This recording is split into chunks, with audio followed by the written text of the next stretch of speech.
attacks. Before we start, please subscribe our channel for interesting tutorials and lot of videos. Thank you so much.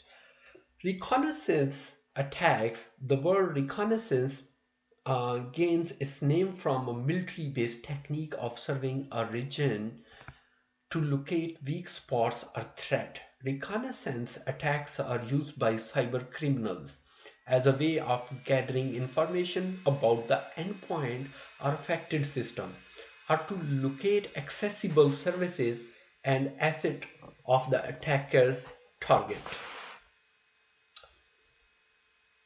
Social network sites, spyware, adware, and Trojan viruses are just a few of the known Recon attack vectors.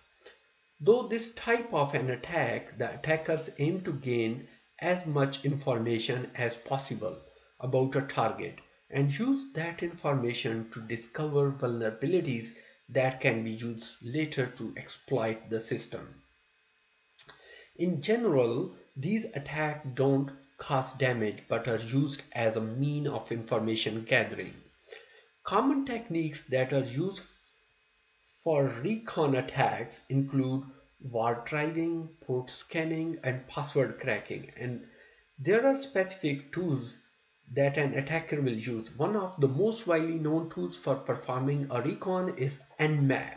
And we will take a look at Nmap in this topic section here. Paratrace is another one. OpenVAS is another one, as well as the Nessus vulnerability testing tool. Now, attacker use the port scanner with the goal of identifying open ports, and Nmap again is one of the most commonly used tools in this area. Once an attacker has a list of open ports, they can then research and then target specific vulnerabilities in an attempt to exploit the system. Oftentimes, the exploit will be launched using the Metasploit tools. Now, ethical hackers use this tool for vulnerability scanning and penetration testing purposes, with the reason of securing their applications and websites and so on. However, black hat hackers or attackers, the bad guys, they do the same things with this tool. However, they have malicious intentions. You need to keep in mind that Wi-Fi networks that have poor security features or client computers that have poor security features implemented are a major target of attack. Wireless networks that use WEP as their security methods are often more prone to attack as well. That can then be used for recon. Now, end users should be properly trained so that they can help to mitigate the chances of them being unwitting participation in a recon attack. I recall watching a show years ago that had an ethical hacking firm that gained access to a financial institution by calling a central office and indicating that they were from the IT department and having the central office technician read the password that was tapped to the console of the router. An office environment can also be a recon attack vector, as a password are often posted on cubicle walls. Any would-be attacker could walk through office using a cell phone camera to capture these bits of information and then of course use it at a later time. Also, we need to think about our applications that are used on the network. These should be clearly vetted by our IT department to make sure that they don't have ports that accept incoming connections that could possibly be of concern. Oftentimes, peer-to-peer applications are used as an attack vector, and they allow the scanning of a host machine and give away a little more information than they should. And this is all valuable intelligence that an attacker would love to gain about a target system. Now, there are type of recon attack that you need to be aware of. There are passive recon attacks and active recon attacks. In a passive recon attack, the attacker is going to listen on the network by possibly capturing packets. That could be done using Wireshark and a wireless network card. You can get wireless card that scan multiple channels and listen and simply capture packets there. Keyloggers are also a method that are used to passively track keystrokes, collect passwords, and then that information can be fed back to a would-be a hacker. So there are also active attacks involving using applications like Nmap, Nessus, or OpenVAS. In this type of attack, the attacker is going to communicate in some way with the target system. And the idea here is that they want to collect information about the vulnerabilities that are there.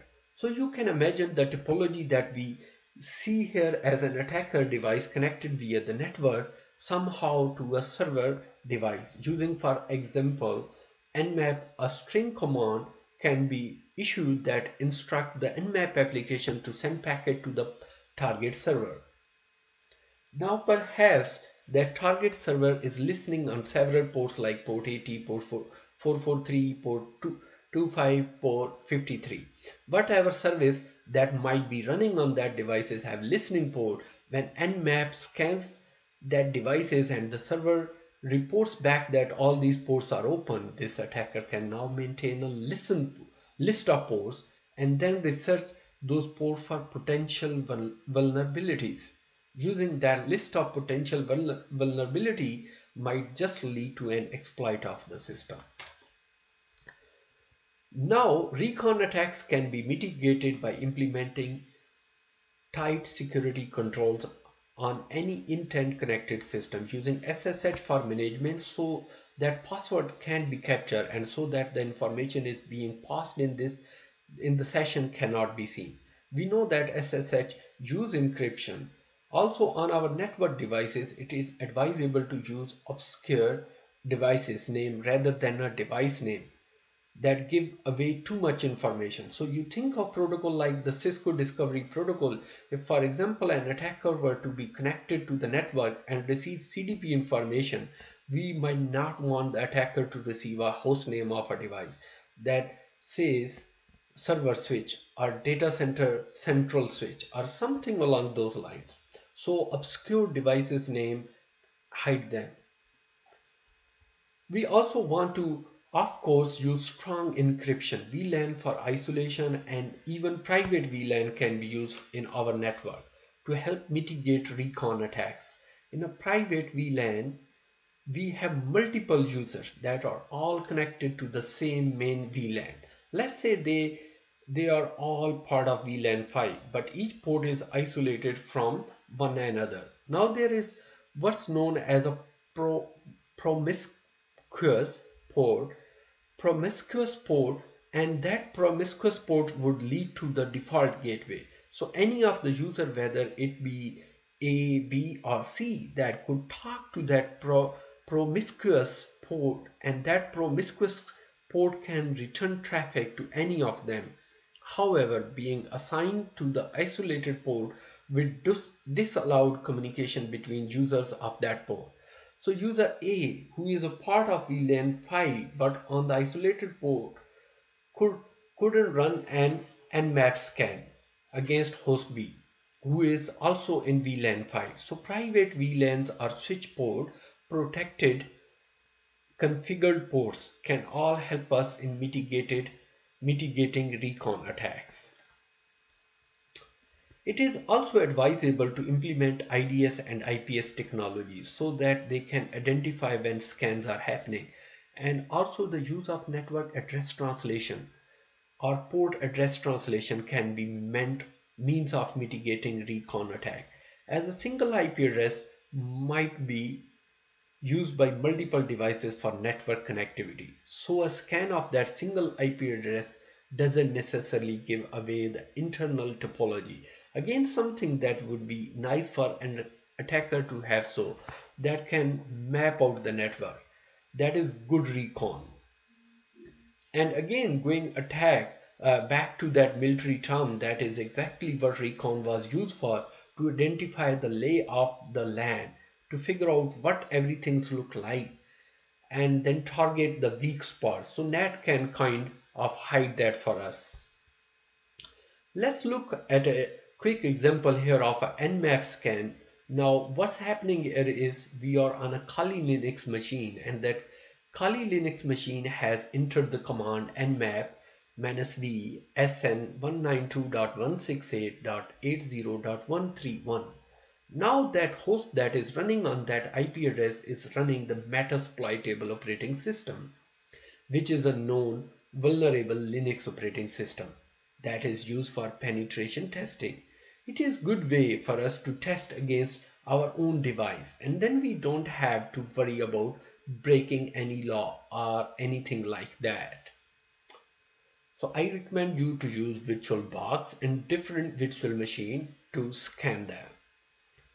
So in this case, we have run a scan on the Metasploitable image that is running at 192.168.80.131, and we can see that Nmap returned quite a few ports that are open.